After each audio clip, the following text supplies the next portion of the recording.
Hey, Off-Season After Dark fans, welcome to episode 12. I'm your host, as always, Mike Huseman.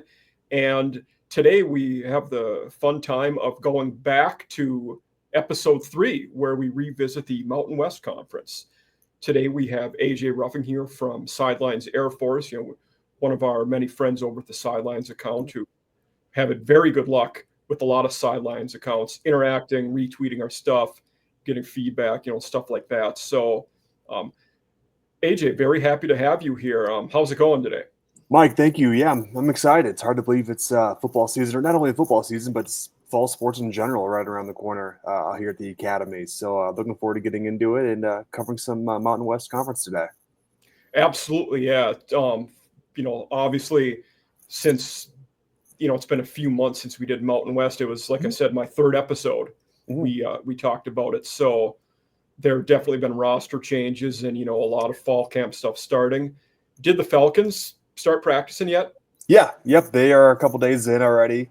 Okay. We open up the season with Bucknell here at home. Yep. So obviously we go here at Marshall, so that'll be different. Yeah, yeah, absolutely. So yeah, they're ready to go. Just from one things I've seen on social media here as of late, and some things I've heard from the program, things are up on the up and up. Yeah, obviously the beginning of the year wasn't great last year, but they ended on a high note, and tons of positives to take away from that heading into camp this year. Yeah, and just a different dynamic, I feel like, from most programs. Like a lot of our episodes, when we talk about the team, it's new faces, who you brought in, who you lost, things like that. But it's not that way for the service academies. And, this is my first service academy show. Obviously, the way the portal and NIL stuff, looks, it's so much different for you guys. Much different. But one of the things that made me want to, have you on specifically, and this would be the case with Army as well, but in my writing for Mike Farrell Sports, it's a lot. I do a lot of coaching carousel stuff, and, diving into that. And Calhoun has just been so stable for so long that, I feel like we're talking about a guy who going into year 19, I mean, that's, one of the longest in the country. So, very happy to have you here talk about, Air Force football Mountain West and how Calhoun has been able to do it for so long and stay so consistent. Just, phenomenal. But, you mentioned he's going into his 19th year. He's 135 and 89 overall. And I think, not just at the Air Force, but Army and Navy as well. It's a tough job no matter who you are, what sport you're in. You're limited on who you can recruit.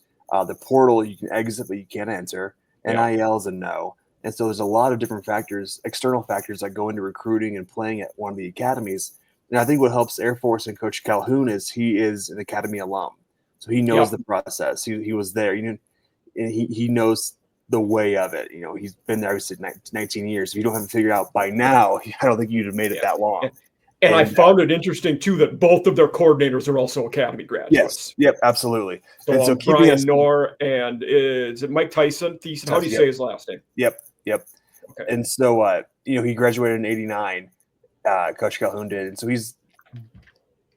he has a system and it's working. And you look at it, too, he's only 58 years old.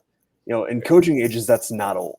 No. And so, Air Force is very lucky to have him. Yes, we had, some statistics that weren't great last year, some that were in the worst in his career. Like, for last year was the first time the Falcons didn't reach 3,000 yards rushing in his career. Yeah. They ended up with just about 2,700. And so some things like that. But outside of that, Coach Calhoun's done a phenomenal job. He's won bowl games. He's put some guys into the National Football League. Trey Taylor and Bo Richter, two guys right now currently playing. Yeah. So he has a great system here at Air Force, and it's only going to continue to get better. And last year was so weird. Like you won the FCS game, then you lose 7 in a row. But then you win the last month. You look pretty good. We did, yeah. And in that 4-game run there, they shut out Oregon State too, who was kind of not a permanent member of the conference. They were kind of homeless there last year. Fresno's no pushover. Nope. Nevada had a bad record, but they were feisty in a lot of games and had a lot of close games. And I think with Jeff Choate, they're going to get better. And then San Diego State, I believe, was at the end of the year. Yep, that was last game of the year, yeah. Okay. And they had a first-year head coach in San Diego State, and Sean Lewis. Yeah. He was at Colorado the year before as an offensive coordinator. And I knew Longtime Kent State guy. Yep. Yeah. And I covered the MAC for many years, so I got to know Coach Lewis there as well. And he did phenomenal things at Kent State. Yeah. Again, he's another guy who's extremely young, who's extremely bright. And, however long he's at San Diego, they're going to be successful. Yeah. But it felt like up until that Fresno game, like when to the point they were 1-7, yeah, the offense was so bad. I mean, they were. It felt like you had a lot of games where you were getting 1 or 2 scores and just not, being competitive in a lot of those. Like I remember, the Baylor one, you kind of expect, but Wyoming wasn't very good last year. No, New Mexico was better, but still not great. And nobody should have allowed 50 points to them last year. No. No, I think one thing that kind of hurt Air Force last year as well is they played 3 different quarterbacks. John Boucher started the year. Josh Johnson started. He played a little bit. And then Quentin Hayes kind of finished out the year of that 4-game run. And playing 3 quarterbacks, doesn't help. There's no consistency. Nope. That's huge, especially even though we're a 90% run offense, you still have to have somebody under center who knows how to command the offense. And that's going to be one of the big questions going into this year. And even in the run game, the way they play, you still have to make quick decisions in that system. So it's, you need consistency there. But let's talk a little bit about, we were talking Coach Calhoun going into year 19, returning both coordinators. How has he been able to stick around for 19 years, which I believe is the 4th longest in all the FBS? I think Ferentz, Whittingham, Gundy are the only 3 that are longer than him, but don't quote me on that. I'm pretty sure that's what it is, though. Yeah, I believe that is. And I think it's because he's been successful. He has a winning record. You take away last year, he's winning every year. And how has he been able to win in a place with so many restrictions? I think what helps is where we're at. Colorado Springs is a destination. Yeah, I think that does help. I mean, if you've ever been out here to the Springs or to the Academy, it's a beautiful location right at the base of Pikes Peak. And especially in a growing town like Colorado Springs currently is. But I think that's probably a huge part to do with it. But I also think too, if you're just looking at the academies, I think overall you're looking at the success that Air Force has had. Then you look the past few years with Navy when they had Coach Kennedy and Atalolo. That may have been a factor in there as well. But just consistently good throughout his 19 years. For years, Monken has been pretty good at Army. Yeah. For years before him, they were not very good, though. They had struggled for a long time. Yeah. Yeah, and so I think the consistency there is huge. And not only that, but what you get to do when you come to Air Force, the careers you can have after. Air Force does a phenomenal job of promoting the careers that they offer in the military. And then, like they talk about salaries. The average graduate makes this per year, this the 3rd year, this the 5th year, whatever it is. And then that talks to, you present that to an 18-year-old kid who's trying to decide where to go to college, that talks. So there's a few guys from my hometown in Minnesota that went to play hockey there. Oh, so sure.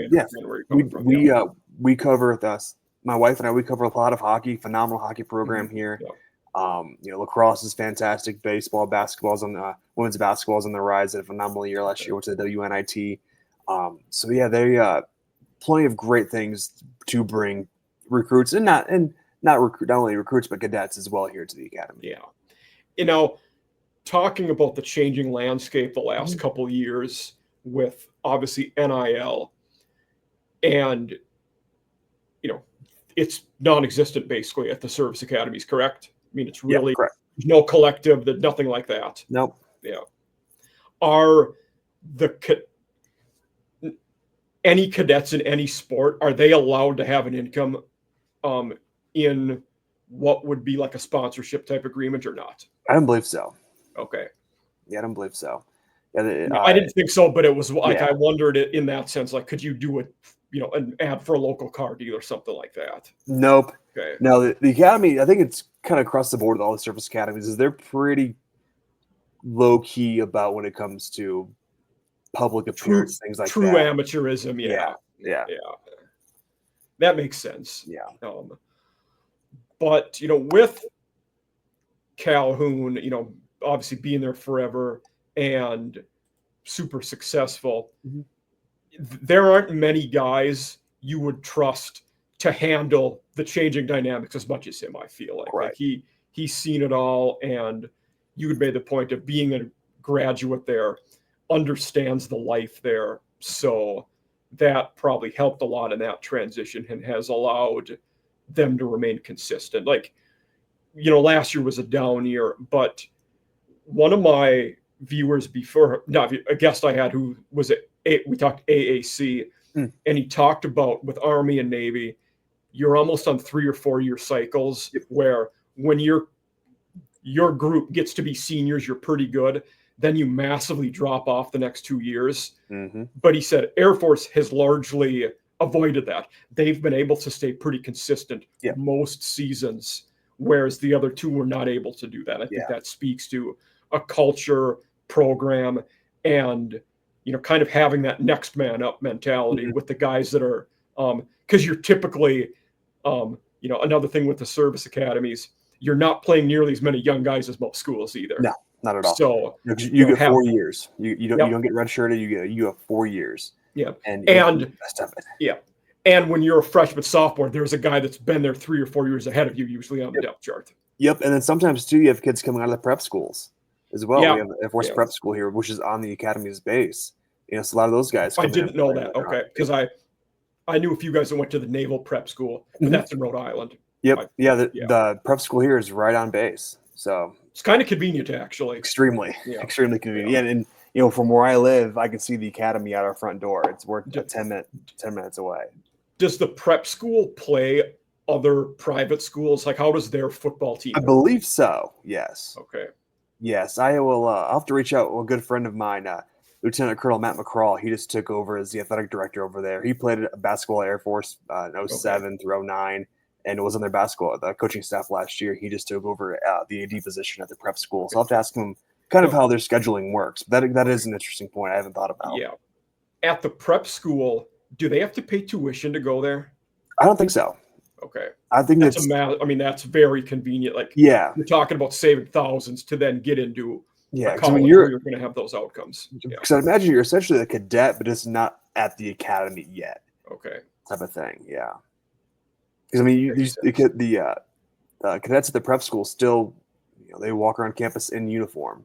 So and that also, one built-in advantage of that, similar to what you'd see at BYU, but not to that extreme. Mm-hmm. You're older by the time you're a college senior. You're going to be 23, 24 when you're playing college football. Yeah. You're a grown man at that point, physically, compared to an 18-year-old. Right. Yeah. That's probably why, too, a lot of freshmen and sophomores don't play. Yeah, I think that's a very good. And also, one of the other reasons, especially, I think, on the line, you're not getting those massively athletic, big-bodied guys because the P4 is gobbling those guys up, and that's across all G5s, not just the academies. Those dudes are getting recruited by P4s. Yep, so, absolutely. But in talking about coaching, kind of one of the main sections we always talk about on the show is coaches of the conference and ranking them. So we'll talk about my Mountain West head coaches. So for most, let me see if I can get this looking better. I think that's the best we're going to do. But for a lot of our P4 conferences, we find generic lists that other people, the lists are done to death. Whereas in my writing for Mike Farrell, I did a series this summer of ranking the coaches for all the G5 conferences. So this was actually the first one I did. So for our viewers out there and you, AJ, these rankings are mine. So if you don't like them, I'm the guy you complain to, and you tell me I'm wrong if you want to. And I'm open to any spirited debates you have. But I did Troy Calhoun. I put him number 2 in the Mountain West head rankings. A lot of people felt he should have been number 1. I appreciate that. I certainly think you could make a case for either of them. Why I gave Mendenhall the nod, when I had to pick between they were clearly the top two. He's done it at more schools, is why I gave him the nod. But that could go both ways. But in, if you were doing this, looking at it, what's something on the list, say in, the top few that you agree with, disagree with? Maybe where would you have Calhoun might be? Sure, I think Coach Calhoun's sitting right there in a good spot. You look at you talked about Bronco Mendenhall. He's done it, and he's done it in the conference too, from New Mexico last year. Yes, yeah. And you go down to three there. Dan Mullen, he's been out of the box, or he's been off the sidelines for 5 years now, give or take. Yeah.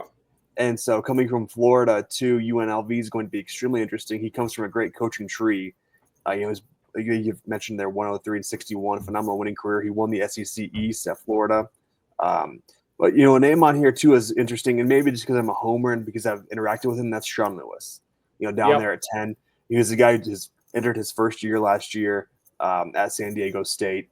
He's a guy who's I think he's still in his 30s, late 30s, early 40s. So he's extremely young. And that, he was 24 and 31 at Kent State. Mm-hmm. The hidden, optics there, that's such a tough place to win at. We know Kenny Burns won one game in 2 years there. I mean, it's a really tough place to win. And Lewis had them on the right path before he left. He did. And, I've had some friends who played for him at Kent, and they absolutely loved him. Absolutely loved him. And he's a guy who, like you talked about, I'm a Northern Ohio guy. Kent is tough. People forget that Julian Edelman was a quarterback there and Josh Cribbs were quarterbacks there, and they were wide receivers in the NFL. And they, like I said, they won one game the last 2 years. They might not win one this year. They're going to be really, really bad this year. They're going to struggle. And you go down go ahead. No, you go. Okay, I was going to go down to the bottom there. Timmy Chang in Hawaii. And you talk about tough jobs. That's tough. I mean, no matter who you are. I mean, I was actually just thinking about him the other day, and Colt Brennan. Back to that era of Hawaii football, and it hasn't been the same. I don't think it ever will be. That's a tough job, no matter who you are. Maybe they struck lightning in a bottle by buying low on June Jones and just having faith that he was the guy to do it. Yeah. But then you had another guy like Todd Graham, who was a pretty successful head coach, wasn't there, wasn't winning games when he was there. No. So. No. Yeah, but you look at all these names like Jay Norvell. We're going to talk. I think I'm going to talk about him later, but he's a guy I've seen live in person a few times, and he's an interesting guy too because this might be a make or break year for him. Yeah, and he's also one of those guys who, with a good year, maybe a bigger school tries to pick him off, but a bad year he might. We don't know what his future is going to look like. That's the huge polarities with him. Jeff Choate's a guy that I like a lot. When Nevada hired him, I love that hire. He was really good at Montana State, then good as an assistant at Texas, with Sark. And Nevada was interesting because they were great with Chris Alt, which had like 3 stints over 30 years, but then they were awful, with Polian. Then Jay Norvell did pretty good there. Tough play. He took over a bad situation, did all right, then left. So, we're, interesting one. And on to, a man very familiar with service academies, Ken Numatalolo, fantastic head coach. I think he's, another guy who the things we were saying about Calhoun before, we would have said those about Ken at Navy. Long-term, stable, culture, doing the right things. Like that was kind of the mantra that he had there. And first year, he ran into the buzzsaw that was Coach Munkin. He did. That's essentially what I think did him. I'm very lucky enough to have gone to the Army Navy game twice, and it's unbelievable. And I was there his last game, and I told my sister-in-law graduated from the Naval Academy, and that game was in Philadelphia. And Navy lost that game. I told my father-in-law, I looked at him, I go, he's going to get fired tonight. And first thing Sunday morning, he was let go. Yeah. And it was a shame because he was without a doubt, the best coach ever at Navy. No record-wise, he has it all. But he took that break, went to UCLA with Chip Kelly for a year or so. Yeah. And now he's taking over San Jose State, which, again, is probably a tough place to coach in California with having schools every 5 feet away. So, but San Jose State. Year one, he did very good in year one. Going 7-6 their year one was a good job. And he lost, 5 overtimes in the bowl game? Yeah. And so San Jose State came here last year. And so that was our second game of the year. Yeah, our second game of the year. So I got to watch him in person and watch that squad. They lost Nick Nash this year. Quarterback turned wide receiver who was a stud. So they're one of my teams I'm very high on in the Mountain West this year. Yeah. Egan could be a good QB. I mean, we'll talk about the QBs later. Yeah. And Ken will be a guy, I think, being in that region of California, if he has a good year this year, I will be curious if he's a candidate for the Stanford job, who we know has an interim this year. And he also gives off some of those David Shaw vibes where he's, that stable guy going to build from the trenches. I think a lot of the things he has done are what you might need to do to win at Stanford. He's a guy I could see being in the mix there with a good year at San Jose this year. Yeah, I can remember, too, when his name was being tossed around for the BYU job. Yes. A few years back when he was at Navy. And, his name's never not in the conversation for a job like that. And you mentioned Stanford could be a great spot for him. I think so. Yeah. And the other, Spencer Danielson at 5 is who I'm talking about here. And some people, most lists you see have him higher than I do at 5. Very few people, gave me, guff about that one. But my thought with him is he was briefly the interim at 23 last year. They obviously had the fantastic year. I need to see more from him, though. He took over a situation where you could hand the ball off every play to one of the best G5 players we've ever seen. He didn't screw things up, but he didn't really have to outcoach anybody last year either. He inherited a very good situation. Now that he's lost that guy in Ashton Jeanty, now is when I'm going to learn what kind of coach Spencer Danielson is. So that's why I put him at 5, which winning percentage-wise, he'd be number 1 probably. Yeah, but that's interesting because they do bring back a starting quarterback in that Maddox Madison. He threw for over 3,000 yards last year, 23 touchdowns, 6 interceptions. He had the 23rd best QBR in college football. I actually didn't realize his QBR was that high. That's good to know. Yep. And Boise State's returning 14 starters, 8 on offense and 6 on defense, which I think helps them tremendously. Yeah, you talked about Jeanty. He was Boise State last year. We saw that. But then you saw what happened when they went against Penn State. Yeah. He did not look like – actually, I don't think he had 50 yards. He may have had – it was bad. And I do think Sire Gaines will be a decent running back for him this year. Like, he could be all right. Especially with most of the line coming back in front of him. It's very helpful, too. We talked about consistency earlier. Boise State's been consistent since they beat Oklahoma in the Fiesta Bowl years ago? Yep. Yeah, Jared Zabransky at quarterback. Yeah. That's around a lot of head coaches, too. Chris Peterson was there at that time. Yep. Dan Hawkins, Dirk Cutter, Chris Peterson, Brian Harson. I mean, you had a lot. Houston Nutt was before that, actually. You've had a lot of guys that ended up at bigger schools. Really, the only coach they didn't have that was top. Andy Avalos was the only one that failed, really, in their time there. Yeah. I mean, that's right before Danielson, obviously. But, we taught, Jay Norvell comes in at 6. Norvell was a guy, when I was putting, I list all the guys, look into their records, do the homework on where the other jobs they had as well. I thought his record would have been better than it was going into this. Like I still think he's a good coach. He struck me as a good coach, but then I looked at record. I'm like, oh, he has a losing record at Colorado State. He's barely above 500 overall. That surprised me with him. Yeah, that one is an interesting one. And, we've danced around a little bit, but I think he's on my hot seat for the year. Yeah. I really think so. You haven't posted their 16-21, 12-12 in conference, only 1 bowl game appearance, and that was a loss. And, this is their last year in the Mountain West. They're headed to the Pac-12 next year. Yeah. And so with that kind of change, could Colorado State maybe think about making a change of head coach? And you never know. Because Fort Collins is a great football town. The other one with Norvell, say they go, and I'm surly about Colorado State this year. I think they're going to be pretty good. So, but say they win 9 or 10 games. He's an alumni and a former head coach or former assistant coach at Iowa, where Kirk Ferentz will retire before too long. Yep. He puts together some wins in a good year or two.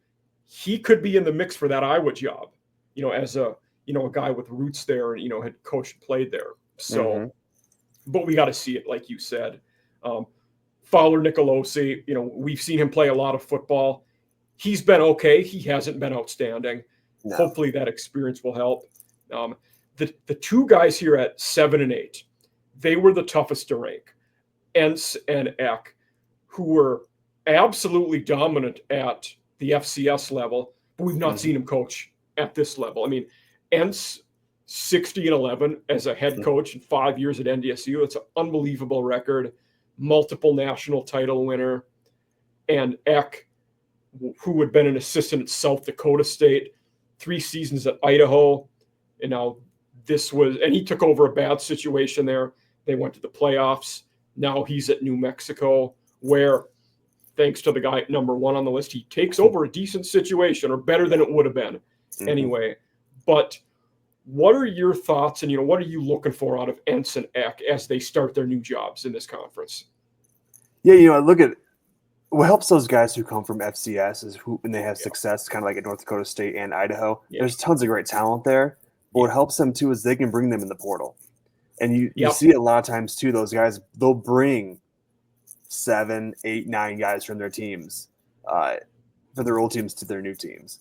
And, it's not that far to go from Idaho down to New Mexico. It's still the mountain region. So I think I haven't looked too deep into their rosters to see how many transfer guys they brought in, but I think they're sitting pretty at New Mexico. I think they have they've had stable success over the past few years. Obviously, Bronco leaves and heads stayed away essentially. But I'm really curious to see what they do. Fresno State, Entz comes in 16-11. I think it'll be successful. I think they really do. And I think that's one of those they have potential to be one of those G5 teams that can contend every year. You're in a good situation. You can recruit there. You have decent resources at town that supports you pretty well. Like a lot of people don't realize, Fresno's almost 600,000 people. I mean, it's a good sized place. And you look at New Mexico, they're the only show in town. Yeah. And in a state where Albuquerque's over half the state's population. Yeah. I mean, it's and they sit in a great location, not too far from Colorado. Nevada's not far, Utah. So there's a ton of great talent. Texas isn't terrible. Yeah, it isn't terribly far. But you had mentioned before the transfer situation. So Eck brought Jack Lane, his QB from Idaho, is going to be there. At running back, you have FC Idaho, Montana State, Weber State, Sam Houston, where they're running backs. Their best receivers coming in from Kansas State and Illinois. You have tight ends from Arizona. Pretty much that whole roster, whether it be this offseason or last one, almost that whole roster is coming in from other places. Yeah. In fact, their right tackle is Tyler Lawrence, who was at Air Force. Yeah, it is. Before. Yep. So he's going to start at right tackle for Air Force. And then on defense, it's pretty much the same thing. The one other thing I noticed with New Mexico, way more JUCO guys than most schools. They weren't afraid to go and get them, but pretty much that whole roster has portaled, whether it be this offseason or the one before. And with Entz, you have at Fresno, EJ Warner is their QB who'd been at Temple, and Rice, and I actually think he's a decent player. Yeah, so he's been around a long time. He has played a lot of college football. That is true. But I'm very curious to see it. I think Entz probably has a better year one, just because I think that roster's a little better and a little more stable. I think Eck ends up winning, but year one, I would peg Fresno to be a little better than New Mexico, which isn't saying much. Yeah, no, I can see that as well. Yeah. Yeah. And one thing that helps Fresno is all but one of their O linemen comes in from Oregon State. The other 4 return and were at Fresno last year, so that should give them some familiarity up front. Yeah, absolutely. They didn't all start, but it's guys that have played some. Yeah. Yeah. So there's always 2 things I ask my guests in regards to the coaching list. Mm-hmm. One of them, I think I know your answer, but I'm going to ask you anyway. Who's on the hottest seat going into 2025? I touched on it earlier. I say Jay Norvell. Okay. I really do. They had, if they were going to win last year, and obviously it came down on a terrible injury, and Troy Horton, the receiver they had, he and Braden Fowler-Nicolosi had a great connection. And if they were going to win, it would have been them. But he also hasn't beat Dion in his 2 years. I remember watching that game. I was in Nebraska, actually covering Nebraska and Northern Illinois that week. I was watching that game, the first game between them, in my hotel. It went to overtime. Yep, I remember it. At Fort Collins. And they had some words pregame and stuff like that. And, Coach Norvell has not been able to back it up yet. And you look at the record, he's overall just 2 games over 500 and under 500 at Colorado State overall. So I think he's on my hot seat. Okay. Yeah, I get that. If I had to pick one, this is maybe the toughest conference for me to pick one, by the way, and all 9 of them, G5 and P4. Mm-hmm.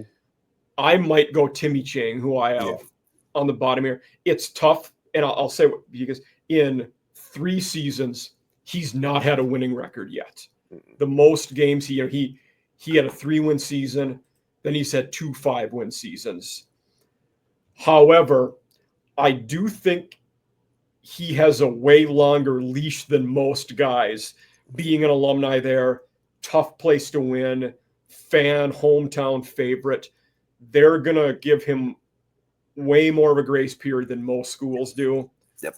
I think it would take like a 1-2-win season for him to get fired, but I'm going to go with Chang just because a lot of the other guys, other than Norvell, you look at the other guys near the bottom, Saville year 2, Lewis year 2, Chot near year 2, Ensek year 1. Like you're not going to fire all these new guys. No. So there's not a lot of other options for the hottest seat. No, so I think Chang is. And I'm interested in that too because Hawaii comes to Colorado Springs this year. And so I'm really, really excited to see Hawaii play here. And what hurts them too is if they have away games, that's a lot. It is. I can remember Hawaii played at Ohio State a couple of years back. And that's a flight from Honolulu to Columbus, Ohio. And so that hurts them in the long run, I think. And that hurts recruiting too because it's hard to get to Hawaii. It's not convenient for anybody. This year, well, I'm actually looking at it. Colorado Springs is their furthest road trip this year. That's the furthest eastward team they play, which that's not too bad, if you think about it. Now, the other question I always ask about the coaches, and this one makes people think more because it's not as generic as the hot seat. Which coach is most likely to get picked off by a P4 school or a bigger school for a job, whether it be just this year or maybe 2, but which coach do you think with a good year is likely to, maybe get a bigger job or be a candidate for one of those jobs? I have 2 here. I think Bronco gets a phone call. Okay. Next year. And I think Dan Mullen gets a phone call next year. Okay. Because Dan Mullen's done it. And they both have. Don't get me wrong, they both have. Yeah. And they know. I think since Mullins hasn't recruited in NIL era, I think he's going to take a year or 2, learn how that works, and he'll bump up to a P4 program. Okay. I like that one. Yeah. Where that would be, Mullen's an interesting one because definitely could see him at a P4 school. I don't know if a blue blood top-notch program kicks the tires on him after Florida. Granted, he had 2 double-digit win seasons in 4 years. Then they fired him a year and a half later. Yeah. So he was winning there. but the Bronco one I like. I think for me, I picked two guys lower on the list. Entz would be one, considering how if he wins at Fresno, it's going to be this dude won national titles at the FCS. Now he's winning at this level, and it's going to be the mindset that he will win anywhere. Yeah. Which, if he wins there, probably is the case. And then, Choate would be the other one because of similar. One at one at Montana State.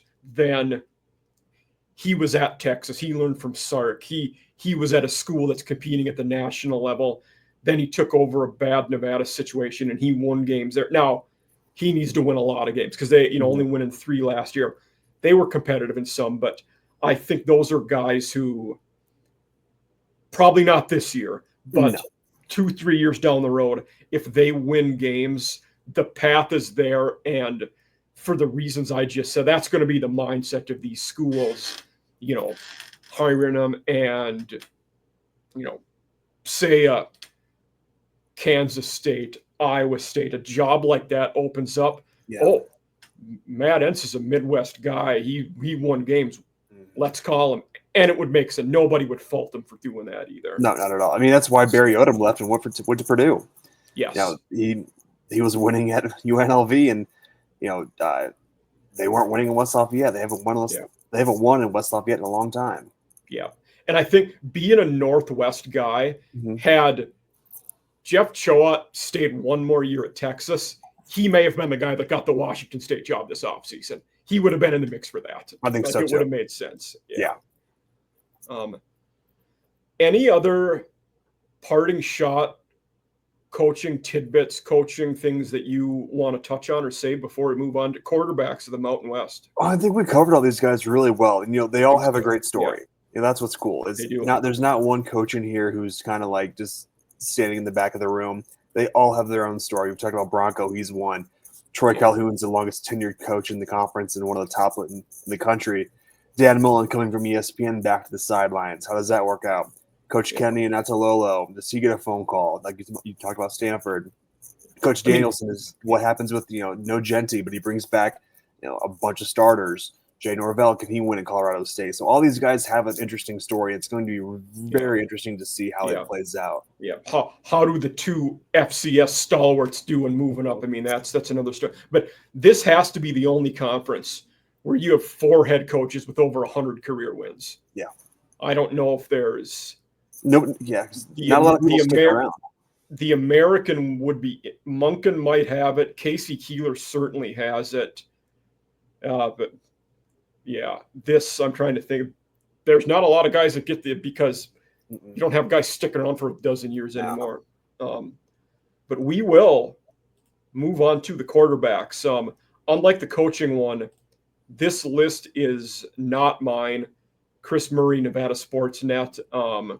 Note, I did switch out Josh Johnson, who is now apparently Air Force's QB. We assume he will win that battle after Hayes, not being there anymore. Which thank you, AJ, for pointing that out to me. Yeah, no But looking at this list, I said before, EJ Warner is a guy I'm pretty high on.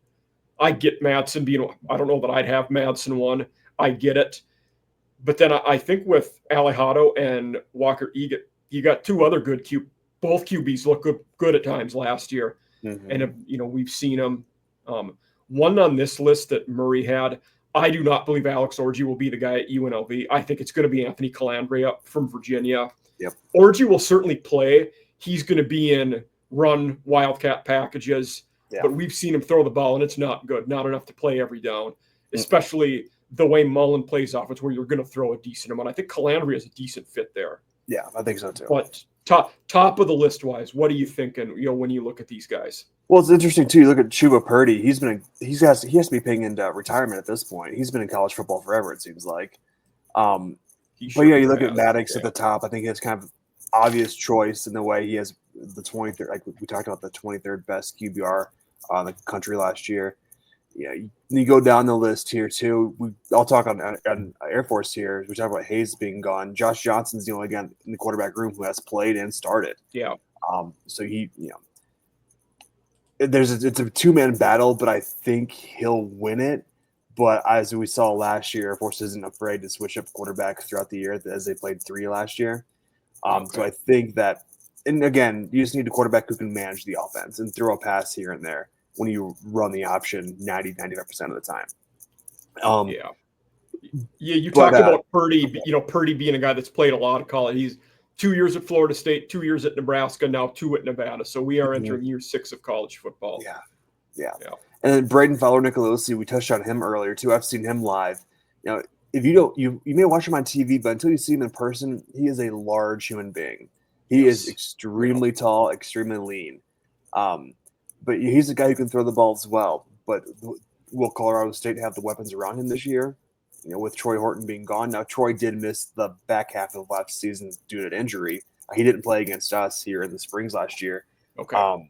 So what happens there? You look at you talk about Orgy too. I saw him play at Michigan a little bit, and he was a special package kind of guy. Yeah. But you talked about Mullins, an SEC mind essentially, came from the Urban Meyer camp. They're going to throw the ball a lot. Yeah. You look at the programs too with new coaches. New Mexico with Jack Lane. Caden Anderson is going to be year 2 with coach. Lane comes over with. Yeah. We talked about that before. This is a different. I would say this probably is a faster paced game than it was in the FCS. Probably Certainly. not by Absolutely. much, but it still is. So how they're going to adapt to that is extremely interesting. I would have, if I was doing this list, I would probably have Bryson Barnes a little higher than he is on this list. I don't know that, I guess certainly I would have him higher than Orgy, but if it was Calandria, maybe I wouldn't. But Caden Anderson, they were a mixed bag at QB last year. You had the 2 guys playing, and it was an interesting situation there. Yeah. And Purdy hasn't been great. I feel like a lot of that's going off of, the name, and he was at 2 power conferences before, but he's not really been fantastic and lit the world on fire. No, not at all. Talk about the bottom of this list. Jaden Denegal, San Diego State.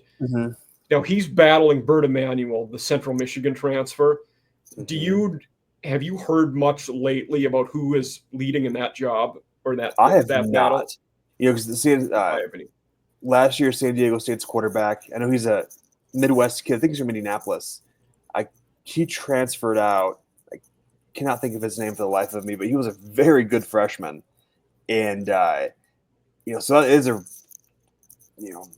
Coach Lewis is a tough guy to play for, so he's really going to have his hands full. Was it Danny O'Neill? Is that who you were talking about? O'Neill, yep. Danny O'Neill. And he was a really nice quarterback, too. I believe he's out of Indianapolis. And, that's one of those quarterback jobs that's kind of up in the air, I think, still. And it probably will be until week 1. Yeah, that wouldn't be shocking. And I'm blanking on where O'Neill – I thought it was a decent-sized school that he ended up at. Wisconsin. Yep, Wisconsin. It. Yep. So him, presumably Tyler Van Dyke will get that job, but I think Van Dyke's gone. I think Van Dyke. Billy Edwards. Billy Edwards. Yep. Yeah. Van Dyke is gone. You're right. School, Yes. O'Neill's out of Cathedral in Indianapolis, which is a football powerhouse. Okay. Yeah, I got mixed up with. Well, Van Dyke got hurt against Alabama last year and didn't play the rest of the year. Yeah, and he is now backing up Jennings at SMU. That's where he's at. Yep, that's where he's at. Yeah. But this list, relative to the other G5 conferences, I feel like we have some good QBs near the top of this list. I think so too. There's some guys who. Madsen, you talked about, his rating last year, won a lot of games, seemed comfortable coming in. Warner's played a lot, has looked good. Aliato and Eget both threw the ball around very well last year. Fowler-Nicolosi, all right guy too. Yeah, Purdy, higher on this list than I would have him, but not bad.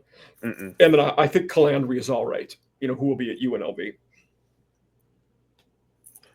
Yeah, you look at EJ Warner. He had 2,700 yards last year, 17 touchdowns, 13 picks, and a QBR 41.1. I didn't realize he turned the ball over that much. That is a lot of turnovers. It is. His QBR is ranked 107th in the country. So those are the interception numbers that get head coaches fired. Yep. Which is what happened. Yeah, absolutely. But yeah, it's good QBs that Anderson was am I right? So last year at Wyoming, Anderson, he started as the backup to Evans Svoboda. Then he became the starter later on. Is that right? I believe so, yeah. Or was it the other way around? I'm trying to think. We went to the Colorado State Air Force game last year. I'm trying to think. I thought Svoboda was a starter at the beginning of the year, and then Anderson took over. I think that's how it was. Okay. Yeah. But yeah, talk about an interesting football stadium. It's the highest elevated stadium in the country. Oh, I believe it. Yeah. It's up there. We spent the day up there and up in Laramie for that one, and it was we're high altitude here in the Springs, but you could feel it up there. Yeah. Awesome. I mean, awesome location too. Like just visually, it's a cool atmosphere. Yeah. It's interesting. But you go through Laramie, you go through campus and whatnot, and you find it hard to believe Josh Allen went there. Yep. Yeah, that's an interesting one. But looking at this list, if you were, would you have Madsen 1? I mean, it's in some ways it's tough to argue he shouldn't be. He's probably been the most consistent, that's for sure, in a guy who, a lot of people would have said he just got to be the game manager last year with Ginty. Somewhat true, but as you pointed out, his numbers were pretty good in throwing the ball, which that means he was doing it. So did well. Yeah. Yeah, if I was going to move this around, I would probably move up Braden Fowler-Nicolosi to maybe that 3 spot. Okay. He's a guy who's played a lot of football. Last year, 2,796 yards, 14 touchdowns, 9 interceptions. But he's a guy who's played a lot going into his 4th year at Colorado State. He's played all 4 years to some degree. 2022, he was 17 of 37. In 2023, he was 292 of 470.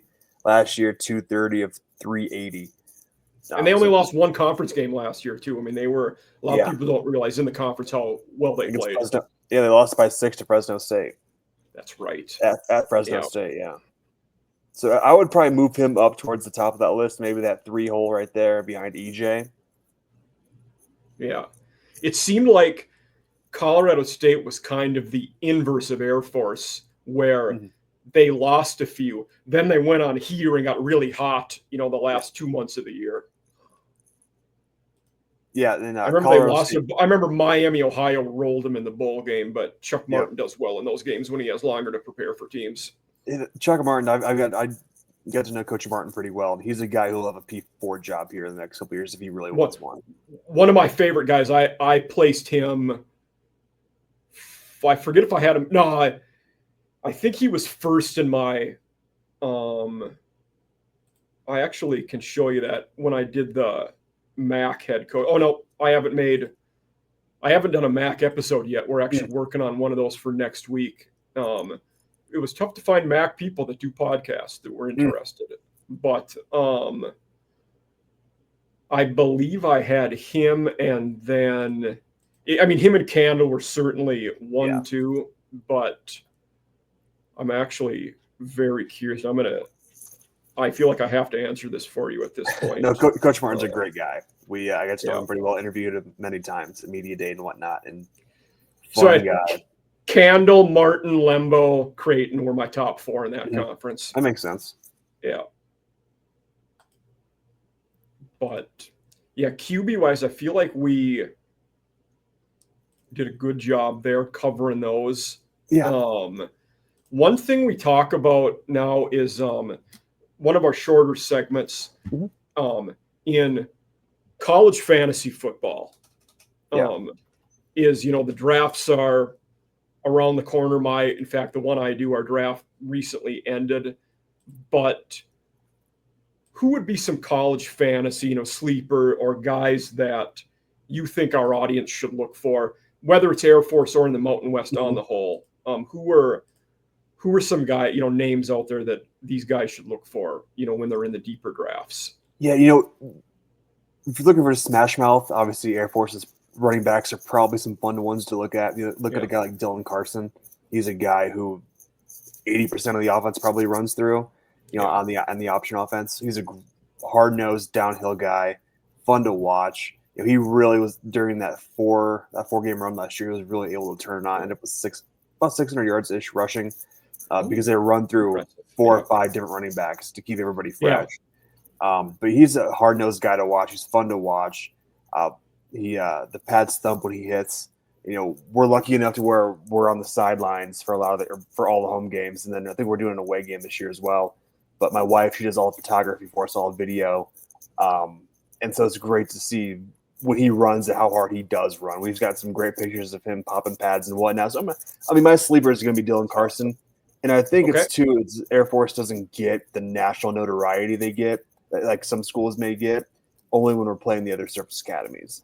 Like Army, or we go to Army this year. Army comes here this year. We go to Navy. Those are both nationally televised games. Yeah, your guys' non-con's weird because it's like non-con, bunch of conference games, non-con, bunch of like they're so spread out, unlike most teams.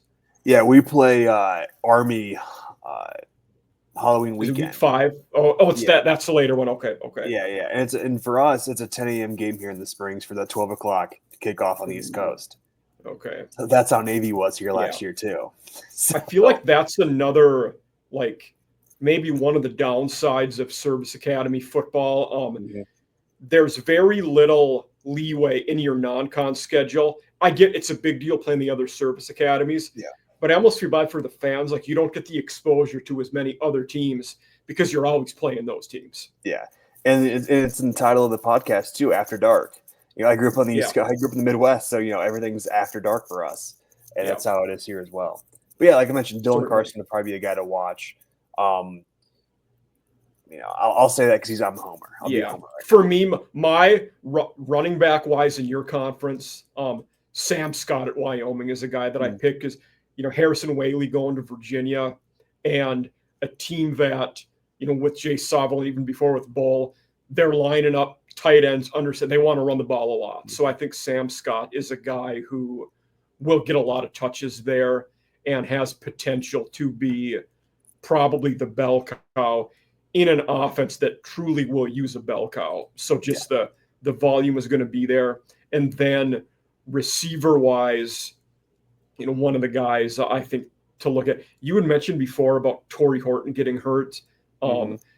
Jordan Ross at Colorado State, if he's their guy and their number one, could be a guy that gets a lot of targets because, like, Wyoming and Air Force are running the ball a lot. Colorado State's going to throw the ball a lot. Yep. So I think that Jordan Ross could be a guy at Colorado State who our fantasy people out there pay attention to him.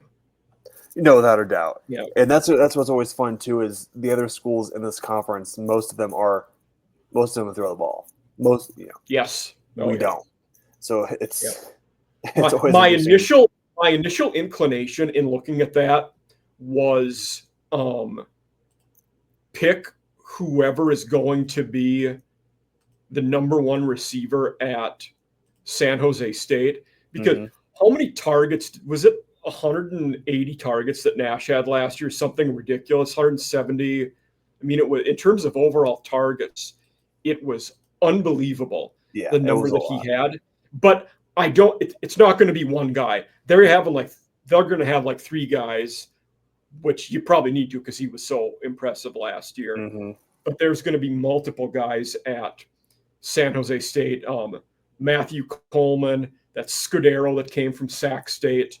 Cooper Hoff just been there. Sterling was at Cal. Then they got the they got a guy from Purdue. Smith, I think. Yeah, I know who you're talking about. Yeah, a guy that came in from Purdue. But there's a lot of guys, I think, and I don't think any one of them is going to be even close to where Nash was. No, but not at all. If one of them turns out to be the dude, get that San Jose State receiver. Mm-hmm. And it's interesting too, because obviously Coach Ken came from Navy, where it was a run team, right? Well, now he can expand his playbook a little bit more because he can recruit different style of players, and he can throw the ball for me, that speaks to his flexibility of mind in knowing I inherited this team. What I'm used to doing, they're not good at, so I need to adapt to them. And he did a very good job of that in year one. That shows me if you can adapt like that, that shows me you're a pretty good football coach. That's probably what's going to get him that phone call the next year or two. Yeah, I think that's very true. Yeah. But that's the fantasy one. Now we'll talk a little bit about the projected finish in the conference. This was from College Football Edge. This was I pulled it. This was May or June. I pulled this one, so it was in the summer after spring. I don't probably no real complaint. I was going to say with the top two, maybe even the top three, you could argue no complaints there based on how they did last year. But what are your thoughts in looking at the preseason rankings? I think Boise State's kind of right where they need to be. They bring the most experience back along with the most success. Colorado State, I would probably drop down a little bit. I would move San Jose up. I would also move Utah State up too. I think that they have an opportunity to make a big impact. Obviously, new coach, but he's a new coach, but he's not. Coach Mendenhall's done it. But he's a new coach that's seen it all. Exactly. So I think he has immediate success year one. Because, he's won everywhere he's gone.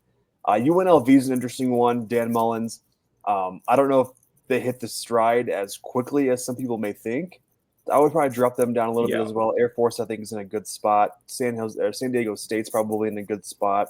Hawaii, I would probably move down to the bottom. I would have Hawaii last, I think. Yeah. I think Wyoming, it's probably a little better than what people think. I'd maybe move them into that 10-ish hole there. Yeah. Nevada. I was going to say Wyoming and Nevada. I think they're both better than they were last year, where I wouldn't say that about Hawaii. Mm-hmm. I think reasonable growth for Nevada and Wyoming. It's a massive success if you win 6 games and go to a bowl game this year after coming off of 3 last year. Mm-hmm. I doubt they both do it. Maybe one of them gets there. There's only so many wins to go around. Right. Yeah, if there's a team that does it, I think it's Wyoming. Okay. Yeah, I can't disagree with that. You kind of look at their schedule too. They play Akron at Akron. We talked about the MAC earlier. Yeah, and that's But you kind of look at and they're another team who's moving to the Big 12 as well. But they go to they play Utah. They play Colorado. One thing that hurts Nevada in that getting to bowl eligibility, Nevada season opener at Penn State. Yeah. Then you have FCS Sacramento State, who's going to be a decent FCS team. Mm-hmm. Then Middle Tennessee State at home. That game's probably a coin flip. Hopefully you can get that one. Then you go to Western Kentucky. Always one of the best teams in Conference USA. Yeah. Like that's not a game you'd say you're going to win. Then you get into the conference schedule for them. One thing that helps Nevada, you don't play Colorado State, who last year was a good team, but they have both Boise and UNLV at home. Yep. I still don't know if you get either of those wins, but it's still a benefit anyway. Mm-hmm. Yeah, and what hurts some of these guys too is, like, for example, Wyoming goes to Hawaii this year. Yeah. So that's the travel in some of these games is pretty. You talked about going to Penn State as well. Yeah. Wyoming going to Akron. Yeah. It's a long road to Cleveland. And Nevada doesn't play Hawaii, who you want to play because they're not very good. So that doesn't help you either. Right. Yes. Yeah, so the scheduling this year is very interesting, especially with some of those non-conference games. We're lucky in the regard that our non-conference isn't too crazy busy or too crazy this year.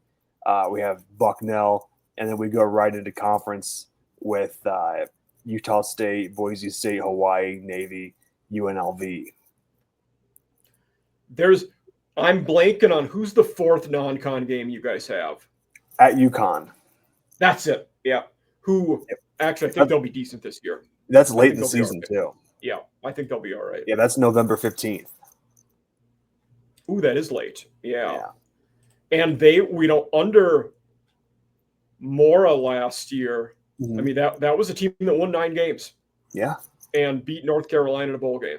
Yeah. Yep. And I remember too when they my alma mater, Ball State, beat them 2 years ago. Yeah. So no, that was a fun one. But yeah, that is a very late game for a non-conference game for us, being in November. Yeah. One thing that could help you guys in that game I see is UConn plays Duke the week before, and under Manny Diaz they were quite physical, and they pounded some teams, to the point where it would affect them, the body blow theory the week after. So that could help you guys. Yeah, they got Duke the week. I think something else that helps us out too is we play Colorado State the last game of the season, November 28th. It's at Fort Collins, but being it's going to be cold. It's going to be late in the season. It's probably going to be a night game if I had to guess. There was a blizzard there 2 years ago. So that kind of goes into our favor of a team who likes to ground and pound. Okay, yeah, definitely. Yeah. Yeah, I'm looking at the schedule. Both the Navy and Army, both 10 a.m. local time kickoffs. Yep.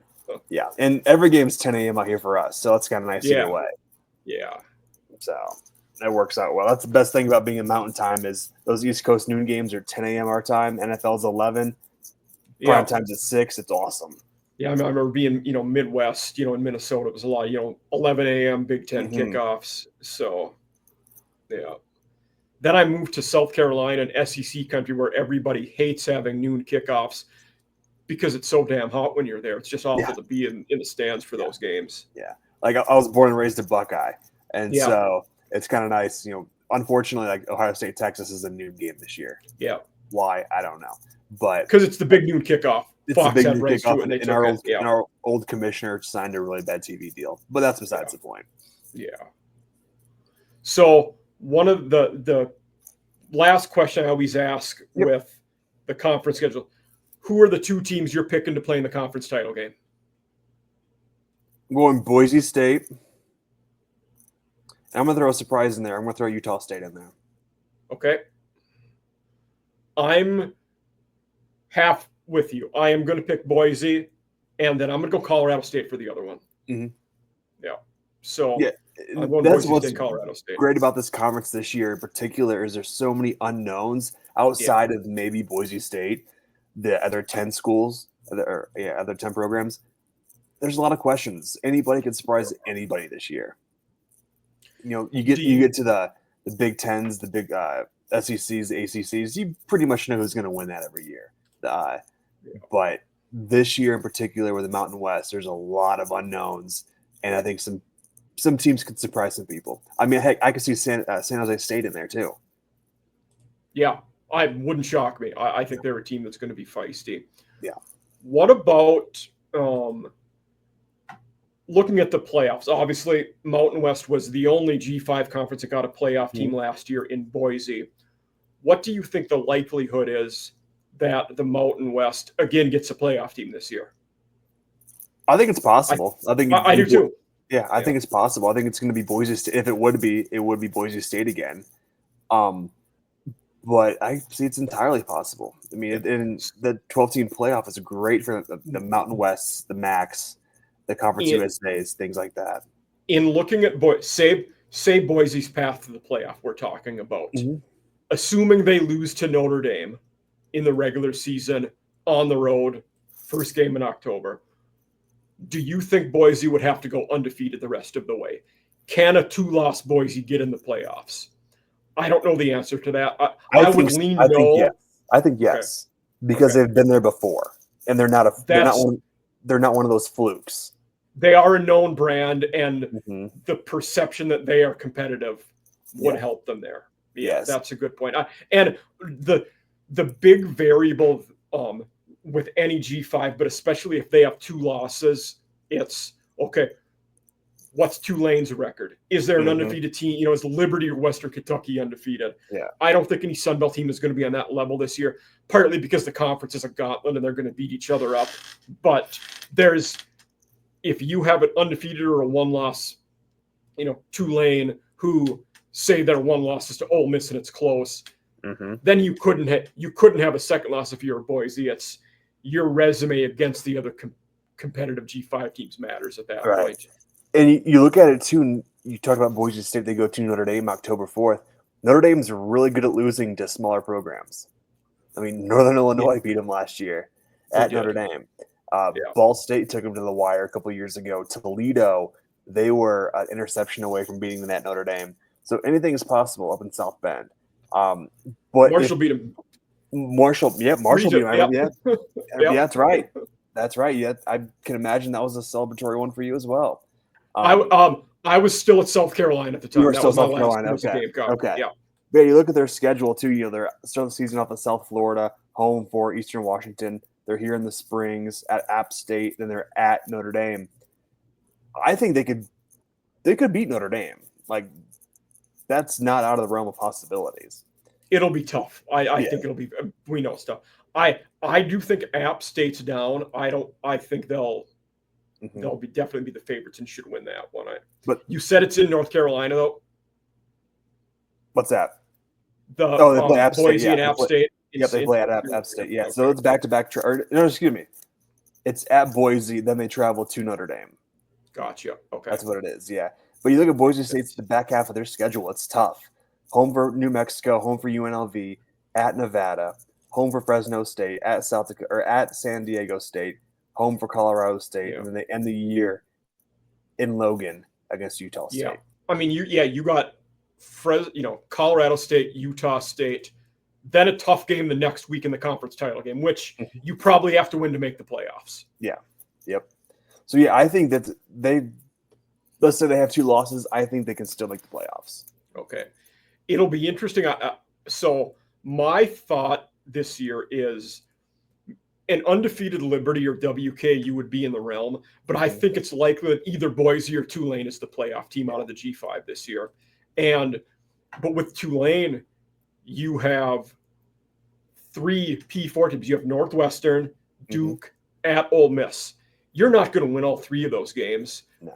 And for them, you easily could lose to Duke, and you probably will lose on the road to Ole Miss. But then, if you drop another conference game, you're probably out of it. Boise probably doesn't drop 3 games overall. So no, I don't think so either. It's like you're looking at Boise probably has more outs and paths to the playoff than Tulane. But if Tulane wins those games, probably more likely because of the strength of schedule people are going to see. And that South Florida game, too, for Boise State is interesting, being August 20th. It's a Thursday night, too. So that Where's August it 28th at South Florida. Ooh, that's going to be warm. That's what I was just going to say. That South Florida humidity is no joke. And so that's going to be very interesting to see how that plays out. Going to be lots of cramping in that one. Yeah, absolutely. It's not the same in Boise. I will be very curious, though, that with – they were very good in Golish's first year at South Florida. Byron Brown was awesome as a freshman QB. Then last year, they didn't get worse. They had the exact same record, but everybody thought they'd get better, and they didn't. They had a lot of problems. They weren't, not everything was clicking for him. Brown wasn't great at QB. We'll see how that year 1 goes, though. Or not week 1. Week 1, yeah. Yeah, especially on a Thursday night, too. Yeah. So a lot of questions, but a lot of good stories out there as well. When everybody will be watching that game, because I don't like there are some other games that night. It's an ESPN game as well. Okay, I'm looking. Let's see, that week 1 Thursday, Jacksonville State UCF is a decent game. ECU NC State, Ohio Rutgers. There's actually more games. Oh. Buffalo and Pete Lembo go to my home state Gophers. Oh, nice. That week. Yeah, that's right. That'll be a fun one. Yeah. Chuck Martin and the Redhawks go to Wisconsin. Yep. San Diego State hosts mighty Stony Brook that night. Yeah. We have Bucknell week 1, so I get it. Okay. Yeah. We had Marymount last year, our first FCS game, our first game of the season was an FCS school in Maryland. Okay, yeah, makes sense. Yeah. But we always end our segment. We're winding down here. Kind of a hot take. Some people don't like the term hot take, but hot take, bold take. Something under the radar. Yeah, less popular. What's your take like that going into this season for the audience? Yeah, I've touched on it earlier, but my under the radar team this year is going to be San Jose State. Finished 7-6 last year with lost the bowl game 41-39, a 5 overtime game against the team we just talked about in South Florida and the Hawaii Bowl. But I can't see them having a down year. I just can't see. I can see them maybe winning 9 games easily. Okay. And making an impact like we talked about too. Like we wouldn't be shocked if they played the Mountain West Championship at the end of the year. No, and I think that's a team who, because they're so far. I mean, outside of Hawaii, they're so far west that not a lot of people pay attention to them, and they know who they are because of Coach Ken's name, because they associate that with Navy. Yeah, and so I think they're a team who may, perk some ears this year as the season goes on.